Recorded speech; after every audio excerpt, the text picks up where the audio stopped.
I'm glad you came back, Sally. Let's sit here in the pumpkin patch, and you'll see the great pumpkin with your own eyes.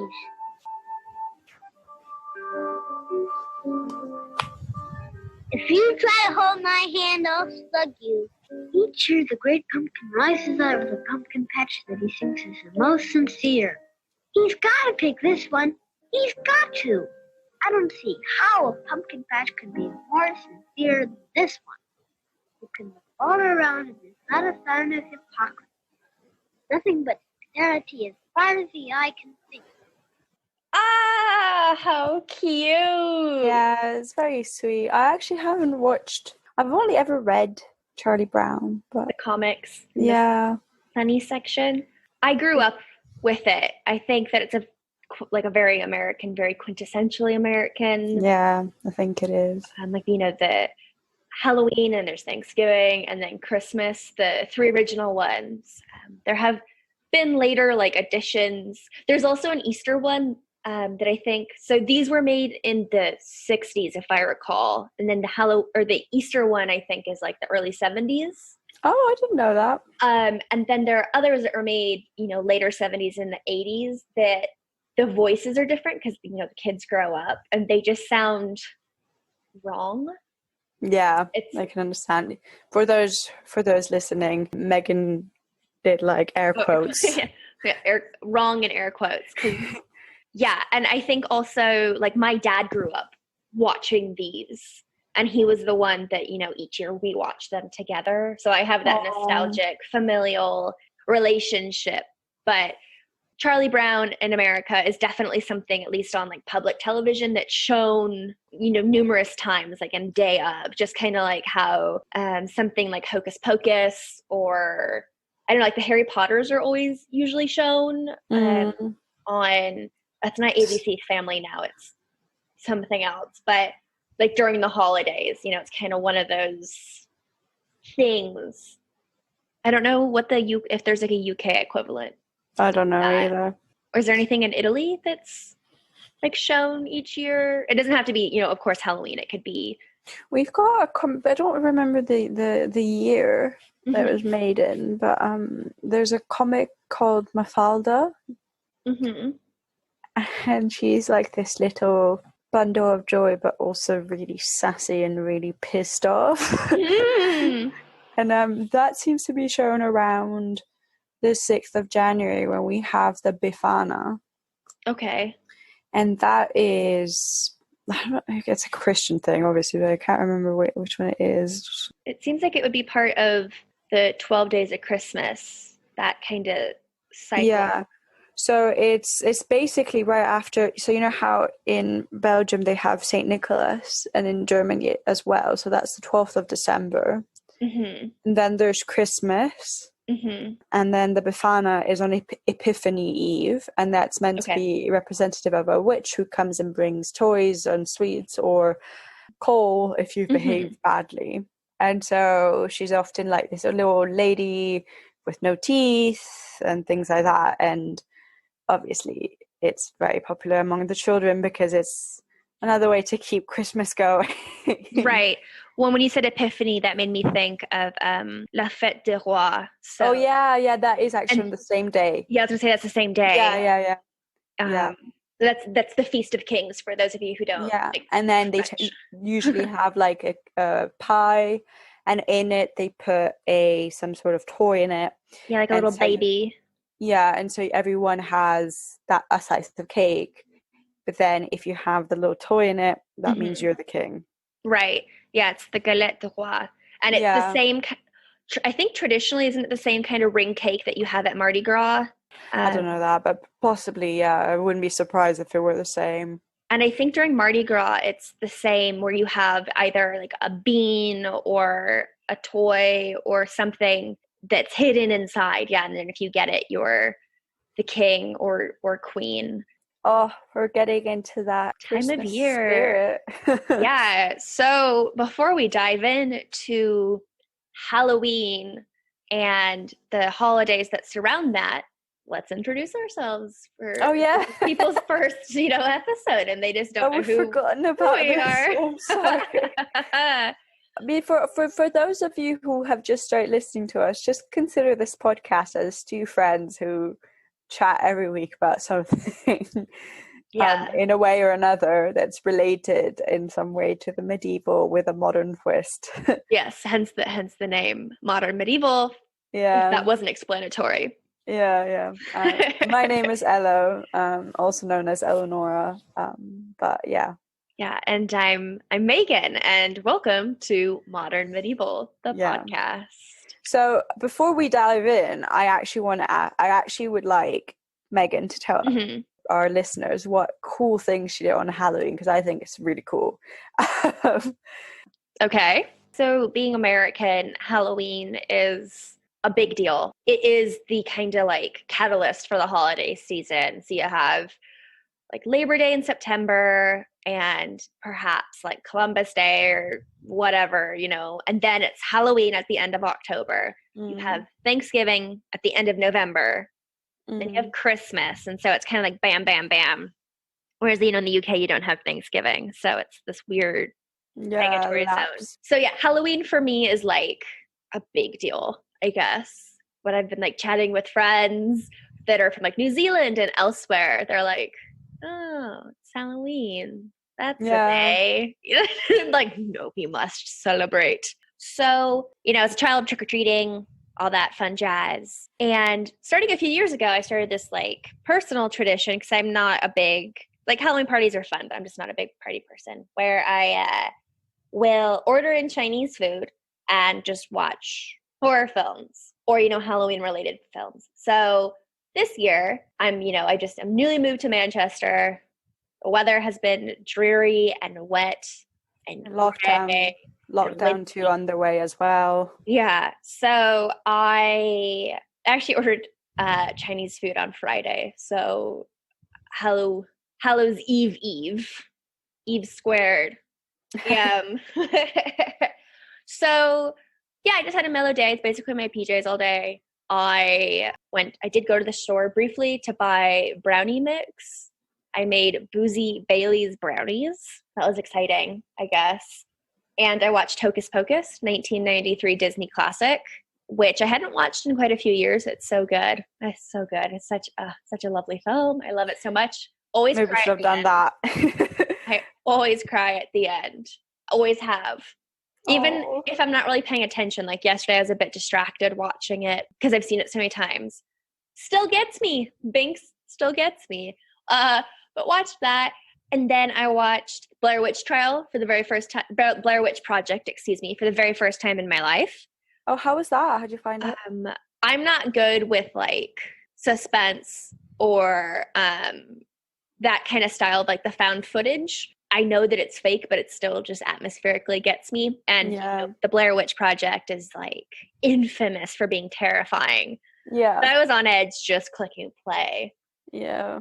And it was good. I definitely had my hands covering my face at points. Usually the scenes at night, because nighttime's a scary time. So it was very atmospheric. It was good. I would definitely watch it again now that I know what to expect, and I think immerse myself more. So no, I'm glad that I did it.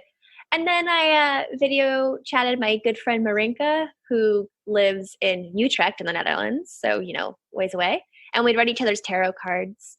And then we live watched Nightmare Before Christmas together, which was really sweet.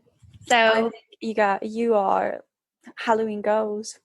I didn't dress up, but I did dress up last weekend.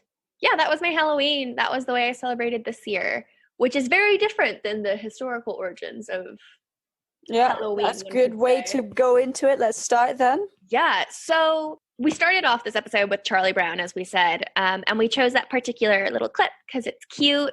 I mean, Linus and Sally in the pumpkin patch, but also because the kind of one of the arcs of that episode, for those of you who hadn't seen it, is that Linus believes in the Great Pumpkin. Yeah. And he doesn't really believe in Santa Claus and all that. And everyone's giving him a hard time because they're like, the Great Pumpkin doesn't exist. You're being silly. And it's just this idea of like having a different belief in something. And, you know, the sincerity of the pumpkin patch, and the great pumpkin comes based off the most sincere. So that's how he spends his Halloween, which is different than all the kids trick-or-treating and running around at the party and bobbing for apples. And so that's a great way for us to think about Halloween and its origins, and the way that different forms of death are celebrated throughout the world, and how Halloween is intimately related to All Saints' Day and All Souls' Day, which have manifestations in Dia de los Muertos, Dziady. Italy has its own kind of souls. So I think the best way for us to go is start with Halloween and then kind of leapfrog into the subsequent days. So Halloween is actually an abbreviation for All Hallows Evening.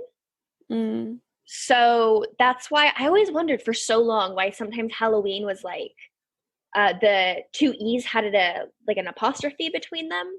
That's because that's like the abbreviation for Ween, which is like etymologically related to All the Saints' Evening, because November 1st is All Saints' Day. So that's actually the day we're recording today. So happy All Saints. Yay! So I just thought it finally made sense to me. So it was All Hallows Eve initially, and then over time the word got compressed, because the word for eve in Scots is even. So it would be contracted to E''en or een, and then it eventually just got smushed together. And I don't know, I like word play, history, things like that. Just kind of, I think, one of those interesting examples of, and we've kind of talked about this before, but latent religious beliefs, you know, whether Christian or pagan or whatnot, as part of the everyday lexicon. Like we use it every day. Like when you were presenting Elo on Sicily and the patron saints, and how that's just kind of something that is present, even if you don't necessarily practice that faith. It's just like, it's there. It's just, and then if you look at the roots, you're like, oh, I didn't know that was related to this.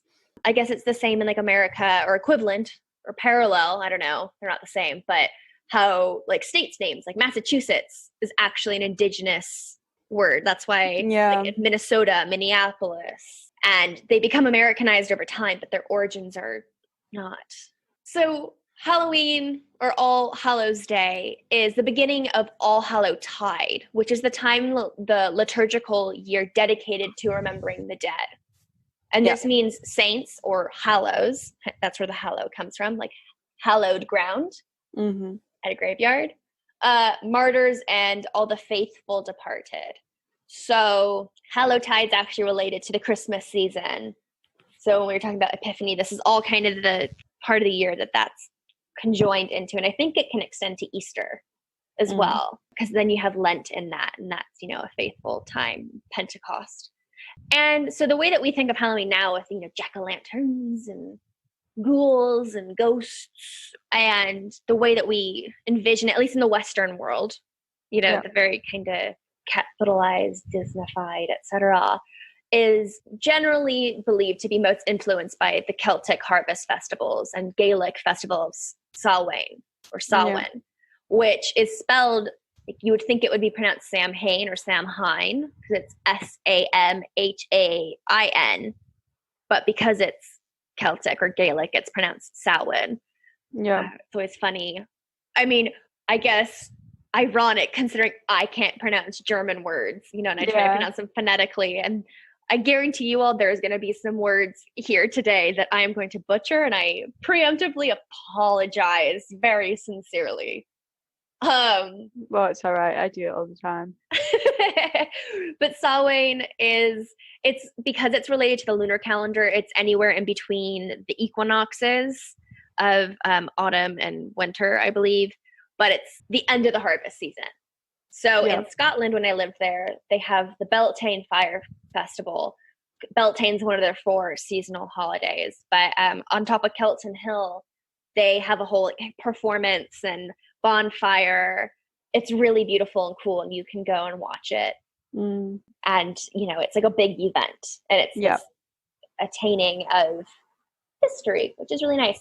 But a lot of the activities, like, you know, bonfires, lanterns, bobbing for apples, the divination, spooky, mystical parts, are all kind of related to most notably the Gaelic traditions. Mm-hmm. That's fun. But then, of course, you know, when the Romans come, they're like, we don't like this. You are pagans. We must cleanse you and put you into the proper faith.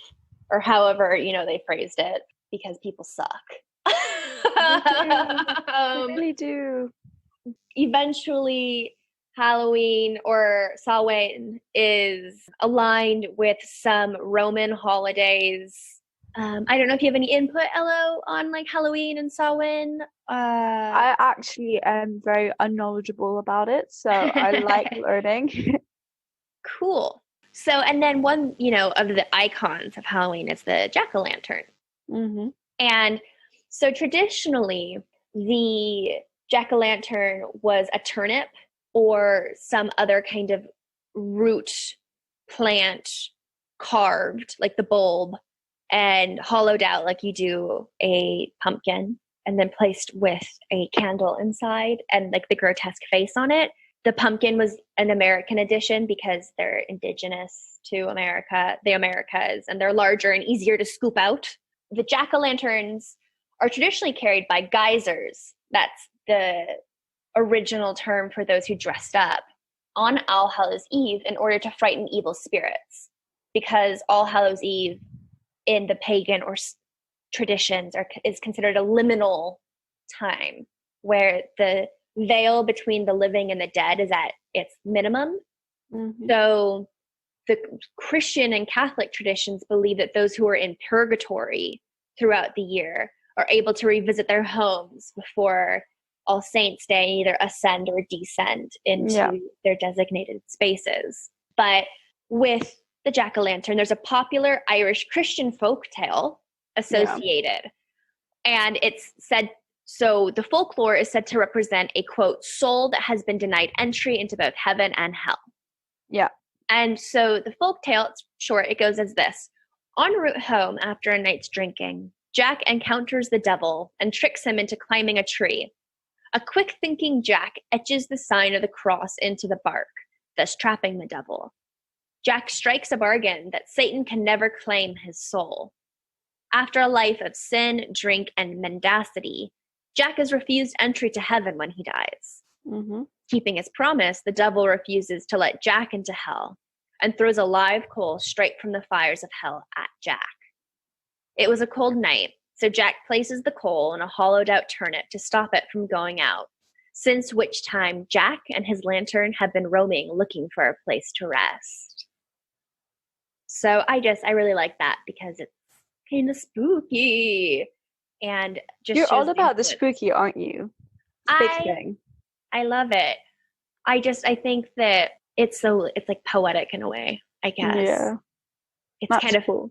funny if you like came to my house. I don't think a lot of people would anticipate the spookiness because I do have some bright colors. It's not an explosion, but like the images on my wall, it's some like, you know, nice artsy photos or whatever. And then there's like an image or a poster of a 19-teens image of Totenaz, which is the dance of death. And it's like a skeleton holding a beautiful dam or things like that. So it's like, oh, that's not dark. what you expected. Yeah. So yeah, over time, you know, from this holiday where people would celebrate the end of the harvest or present, you know, offerings for the dead, the Aushi, which is again Celtic, are like the fairies and the evil spirits. That's why people would dress up to either placate these spirits or to confuse them so that they don't follow these people home or know who they are. So that's where like the tradition of dressing up, at least in the, you know, Celtic Isles, originates. And then throughout time, works of Gothic and horror literature, you know, so Frankenstein and Dracula enter in the 19th and 20th century. We talked about last week the skull, which is a memento mori, as well as like vanitas compositions. So they associate with Halloween because it's about death. What better image of death than a skeleton? And then the idea of pranks on Halloween or tricking and treating comes from There's Welsh traditions where people dress up as white horses and knock on doors. And if you don't let them in or give them something to eat or drink, then they will bring bad fortune to you. And that's the trick. Yeah. So interesting. Let's transition into other kind of like practices and relations of Halloween.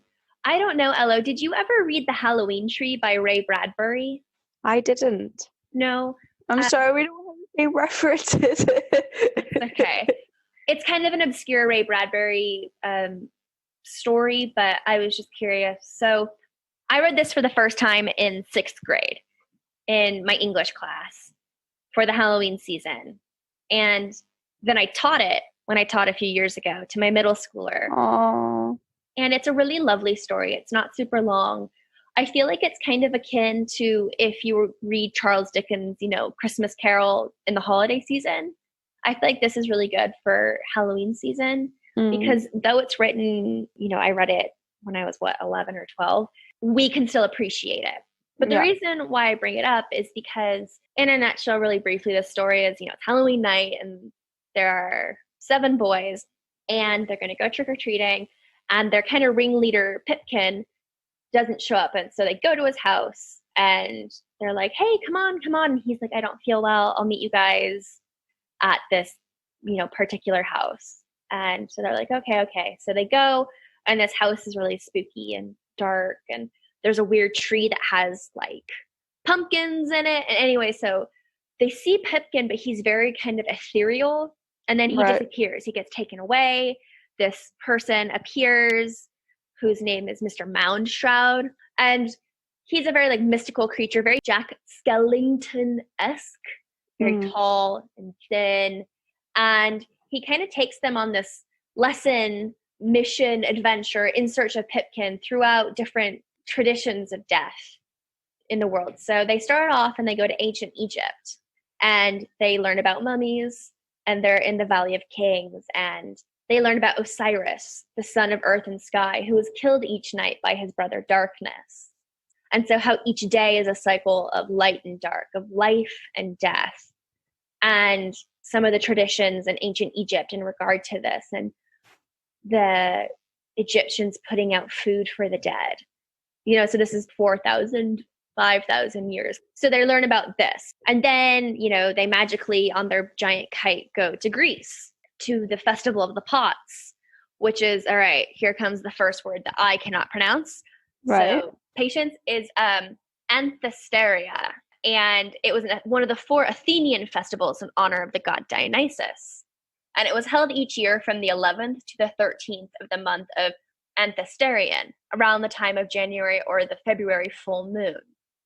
And the 3 days of the feast were called Pythoigia, Coes, and Keith Troy. And it was celebrated at the beginning of spring, particularly the maturing of the wine stored at the previous vintage, whose pithoi were now ceremoniously opened. And during the feast, social order was interrupted or inverted, and slaves were allowed to participate, uniting the household in ancient fashions. And the Anthesteria had aspects of the Festival of the Dead. Either the Caries or the Carians were entertained, freely roaming the city until they were expelled out after the festival. There's a Greek proverb related to this. For those who pestered for continued favors, they, quote, ran out of doors, Caris, it is no longer Anthesteria. And so these houses would put, I think it was like bowls of milk or something out in front of the house and paint black pitch over their doors so they wouldn't be bothered by these spirits. Yeah. So even though it's at a different time of year, it's this, time in the calendar of change. Yeah. It's really interesting as well because as well, like in Italy, for example, the traditional celebration for which people still get holidays is it's actually tomorrow and it's the Day of the Dead. And so it was quickly, obviously it's a national holiday, so everyone takes those days off, and it's the little break before Christmas, as it's known nowadays. But actually, a lot of the traditions, obviously, it's kind of like the same thing as El Dia de los Muertos and that kind of thing. But traditionally, the interesting thing is that, like, the kind of, not surprisingly, in Italy, that a country that's so, focused on food, the tradition would revolve around food. And so a lot of the things that they would do, depending region to region, they would have like little things for the dead. In Lombardy, they'll have water to, if the dead come and visit, they can drink that water on that day. In Trentino, which is in the north, or in Piedmont, or in Val d'Aosta, they would have like the table set for them so they could come and eat. In Liguria, they would have 2 traditional autumnal foods, so like cookies and vegetables ready for them. In Umbria, they would have sweets prepared for them, and so goes the tradition. So it's interesting that like that kind of little gesture would become a symbolism for the dead, kind of like how you would maybe gift stuff to Santa Claus for when he arrives, and actually your parents end up eating that kind of thing. Yeah, the sense of offering. Yeah. And it's such a benign sense of offering as well, because, you'll think of like sacrifice or something. And it's the same, not only with like something like Samhain, but other traditions. Like in Poland, for example, they also celebrate All Saints and All Souls Day and do offerings of like bread as well. So or the crop. So quick question, Ella, you said that All Souls Day in Italy is like a national holiday? It's a day that you have off? Yeah. Oh, that's so interesting, because so I have some information about Poland and their All Saints and All Souls Day, and All Saints Day is like an actual holiday, and that's today, so November 1st. Yeah.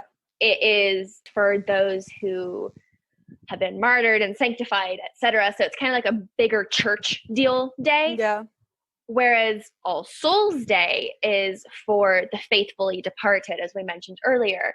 And so in Poland, this is known as Zaduszki, which is their Polish name for All Souls Day, so the 2nd of November. And it originates from the term Dzień Zaduszny, which can roughly be translated in English as the Day of the Prayers for Souls. But another way that this day is commemorated, loosely, it's more regional than like country by country, is Dziady, due to their national poet or bard, Adam Mickiewicz, who wrote the epic poem Dziady. It's about death and life, and Dziady translates as Forefathers' Eve. Oh, okay. And so the summoning of souls that are dead, and the story, it takes place in an abandoned chapel at the cemetery, and they talk about death and purgatory, but there's also the sense of offering and like family members coming and leaving places open. And so it's quite beautiful. Like if you go to Poland and you walk through the graveyards on All Saints and All Souls Day, I mean, the cemeteries are just alight with candles and these really beautiful colored glass lanterns. And it's a sight to behold. I don't know if in Italy, there must have been some sort of like, I was reading, and so in the south of Italy, there are like people who go, and all the families go and pay their respects to their dead. So it's very interesting. In a society where we've avoided death for so long, especially recently, it's eerie how like that kind of tradition existed, and how actually it's quite a positive holiday. Like with the children, there's quite a few things that are done kind of like Halloween, right? Like where they're reminded to think about the dead and the deceased grandmother or aunt or mother, if you're really unlucky, that kind of thing. And it's really interesting that actually like that was a very big part of the culture. Yeah. Well, and then, thinking of Day of the Dead and the positivity in the children, my mind immediately goes to Dia de los Muertos. So Mexico and South America, which I feel has been it's actually literally been Disneyfied because of the film Coco, which is actually... I haven't watched it. Have you? No, but I've heard people talk about it. Okay. And apparently it's like very beautifully done. But, the sugar candy skulls, and it's so colorful and beautiful, but it's more akin, it feels, to a festival. Yeah. Or, an actual kind of like gregarious celebration, if you will, rather than, I feel, at least from my experience in like Poland, All Souls Day and All Saints Day is very somber. It's very, it's not stiff or negative, but it's much more like ritual and recollection rather than, even though it's a celebration, it's not like celebrate, if that makes sense. But Dia de los Muertos originally was on All Saints Day in Mexico, so it's the first. Mm-hmm. But then trying to separate, they didn't want this quote unquote pagan holiday to be associated on a day that is meant for, the church. So they made the quote unquote official day, November 2nd, as the holiday. And now it's the public holiday. And it's interesting because I didn't mention, so Dziady in Poland, November 2nd, All Souls Day, is not a public holiday. Is it not? No. Oh. So like this year, because All Saints Day is on a Sunday, things are just kind of closed anyway. Yeah. So tomorrow is just like a normal day, theoretically, In a year that's absolutely not normal. Right. But I guess I just find it interesting because Poland, is notoriously so Catholic. Very Catholic. I mean, we just had the whole abortion thing, Yeah, which is just so upsetting. It just makes me it's just so sad. I don't think I really want to talk about it. Yeah, but so it's like I just find that quite interesting that it's not, but then somewhere like Italy it is, and Mexico it is, which are also other, church associated countries. But just kind of just like, huh. Yeah, it's true. It's really interesting because like also like living in or coming from a Catholic country, it's obviously not particularly Catholic anymore, but it bears all of the traditions and all of the sometimes conservative mindsets in regards to certain things that you just don't really think about. Like you don't really associate with like that part of society, and then you speak to anyone else and you're like, oh, that's not a national holiday, or like, oh, that's not how it's done there, oh, this doesn't exist, oh, this expression, and it's like you're reminded all over again of what it was. No, exactly. And I guess when I was dryly rambling on about Halloween and Samhain, and I guess that was also kind of like when I was bringing up the Halloween tree, what I was failing to get at. But it's like why we celebrate these things, it becomes so distant from its origins, which isn't a bad thing. But when you return to the root, you kind of go, oh, I didn't know that, or oh, I didn't realize that. Yeah.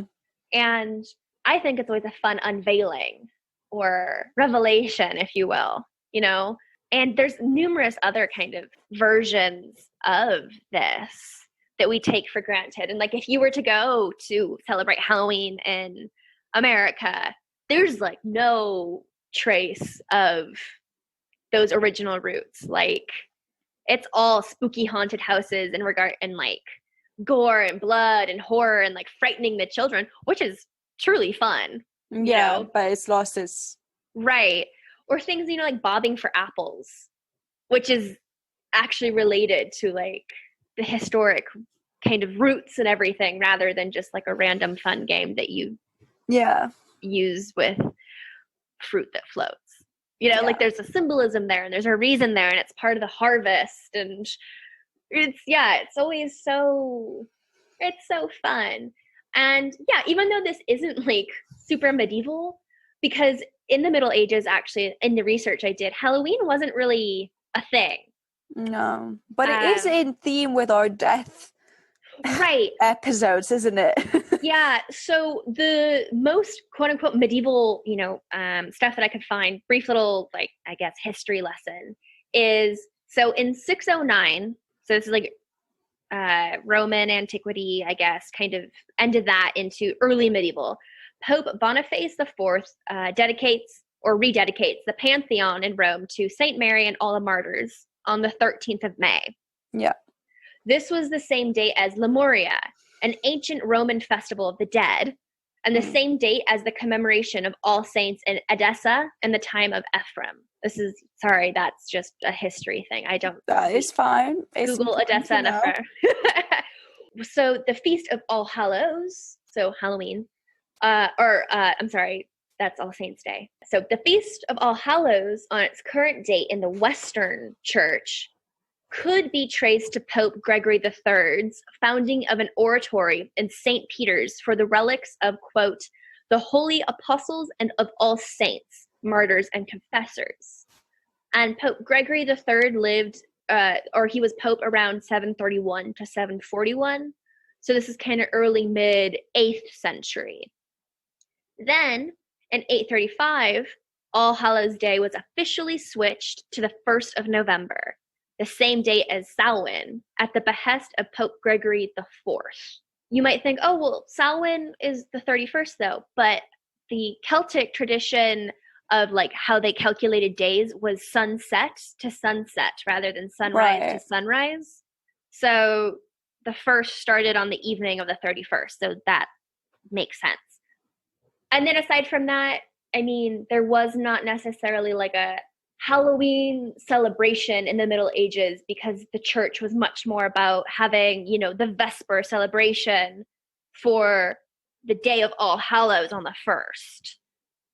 So when you kind of think of, the Middle Ages was just the church and the church being a dominant case, it seems like in a broad stroke that was true in regard to Halloween, but then you had regional celebrations, you know, as we've been alluding to, and their own kind of manifestations and interpretations of that. I find it kind of interesting, because when we think about like the humor in the Middle Ages, you would think, oh, they'd be all for, I don't know, dressing up and having like a morality play or something on Halloween. But based on what I could see, it really didn't happen. Hey, that might be a new article search for you. Possibly, yeah. I mean, I didn't dive the deepest. So if you are listening and you are a medievalist or historian or know something contrary to that. Yeah, and also like just on that little note, I was just thinking about this as we started recording. I think, you know, if you have like opinions that differ from ours, please come on the show, because to us it's incredible that people listen to this and have opinions and want to have a debate with us. So yeah, you know, come and be a contrarian, or come and tell us off, come and do your thing. We'd really love it.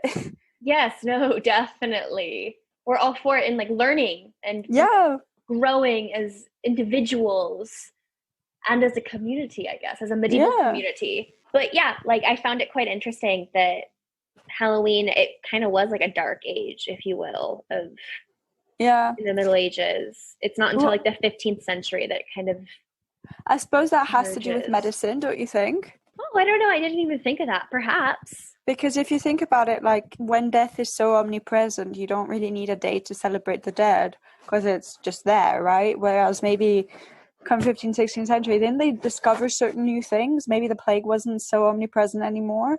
Yeah, it could be that. I mean, the plague kind of resurfaced numerously. And I was actually thinking about this when we finished recording last week. You know, we were talking about why death is so present in the Middle Ages. And we focused a lot on like disease and death and totally neglected talking about wars and the crusades and battles.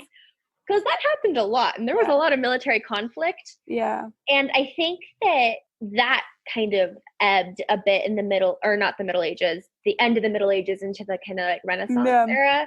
So I think it's in conjunction to scientific, you know, quote unquote discovery, as well as different ways of negotiating conflict. What's also interesting, isn't it? Because like, for example, we're seeing on a really small scale what it's like when something more powerful or takes a precedent on everyone's life. So for example, at the moment with COVID, everyone's very worried about Christmas, which is very dumb because obviously you'd rather your family members were alive than dead. And so if you have to postpone celebrations, then that's okay. But we have lived in a very privileged situation where, like, you know, every year there's a structure to the year. And in the Middle Ages, with the different kind of plagues and wars and all that, any one of those things disrupts the continuity of like the regulated life that you would lead. Yeah, I find the like, what about Christmas? So ridiculous. Dumb. Yeah, like come on. You know, of course I'll miss, like I love the holiday markets that happen in Europe. Those are so nice. Like that's sad. But I'm more worried for the businesses. Like, I feel like that's the thing that I find a bit sad. Like, okay, well, you know, less money, less people can buy things. That means that the little businesses can't make do. For the rest, I mean, you know, we also forget that like Christmas is quite an exclusive holiday. Like, if you're not in the so-called like family setting or whatever, then like it's an extremely depressing holiday where you remember how like your situation's so specific and so not the norm. I feel personally fortunate in a really warped way with that because, you know, since I'm alone in Manchester, that like last year, I mean, I celebrated Christmas with our friend Paula because we both couldn't go home. But it's like if I'm alone this year, it's not the end of the world because I've been solitary. Whereas it would suck if, I guess, I had just moved to the UK and was used to having the holidays with my family and being around friends and then being completely cut off. But I don't know. There's video chat. There's other ways to be grateful for being connected to individuals in your life. And I mean, that's what the holidays are supposed to be about, right? Like being thankful and communal celebration rather than like presents and drinking. And, you know, it's like there's other ways to celebrate that aren't as... Yeah, I think in a similar vein, like since my parents separated, Christmas before was a huge hula-do with like tons of family and all that, but since then Christmas itself has changed and the way that you celebrate it has changed, so like the importance that you put on that day is less you know, tantalizing. So I agree. I mean, it should be a day where you're thankful that you're alive. Like every birthday you might not want to celebrate it, but like be thankful about the fact that you have made it through another year. Truly. Also, just in vain with, you know, us talking about roots of Halloween and All Saints Day and All Souls Day. I mean, Christmas, the celebration of the birth of baby Jesus. So I'm not sure why I found that funny. Sweet little baby Jesus in the manger. Baby Jesus. Is a Christian cover-up for like pagan holidays, like Germanic, Druidic holidays during the winter. Because, and I mean, this has been, you know, done by theologians as well as historians. If you look and kind of calculate, however you do so from the Bible, Jesus was born in like June or something. He? Yeah, he's not born in December. So like Christmas trees, if I recall correctly, are like a German tradition related more with like Krampus and Saint Nicholas. Yeah, that actually makes so much more sense because like rather than Jesus and the manger and the nativity. If there is a God, I bet he sits there and rolls his eyes continuously. So that'll be a really fun kind of conversation to have. I actually think for Christmas maybe we should do all the shit Christmas movies a review. I'm 100% there. But Elo, you should, you know, start getting ready because it is Lord of the Rings season. It's approaching. Yeah. Any other kind of thoughts on this very loose conversation? Weird history, not history thing we had about Hallows Eve and Hallowtide and death and life and All Souls Day and All Saints Day, Dia de los Muertos and Dziady and the Italian ones that I don't remember the names of. I don't have any more thoughts. All right. Thoughtless. Well, Ella, why don't you start signing us off? So, if you want to listen to more, you can find us on Spotify, Apple Podcast, or YouTube by typing Modern Medieval Podcast. You can also find us on social media where we are extensively there through our Instagram by typing podcast.modern.medieval, on Facebook where we've got a page and a group. You just type Modern Medieval Podcast. Email if you want to contact us in a more traditional form, typing modern.medieval.podcast@gmail.com, and then the Twitter sphere. Yes, on Twitter we are under the handle at medieval_modern. And yeah, as always, comments, questions, concerns, images, movies, clips, songs, etc. Send them to us. We want them. We want your interaction. And we're getting close to, we're about 150 listens away from 1,000 total listens of all our Insane. episodes. Thank you so much. Which is an exciting landmark. Yeah. So and also, thank you. just a little reminder, despite the fact that we've both moved, we still haven't done an episode together. So you've got that to look forward to when all of this shit is over. Yeah, someday, somehow, sometime. I don't know. So, yeah, until next time, I'm Megan. And I'm Ella.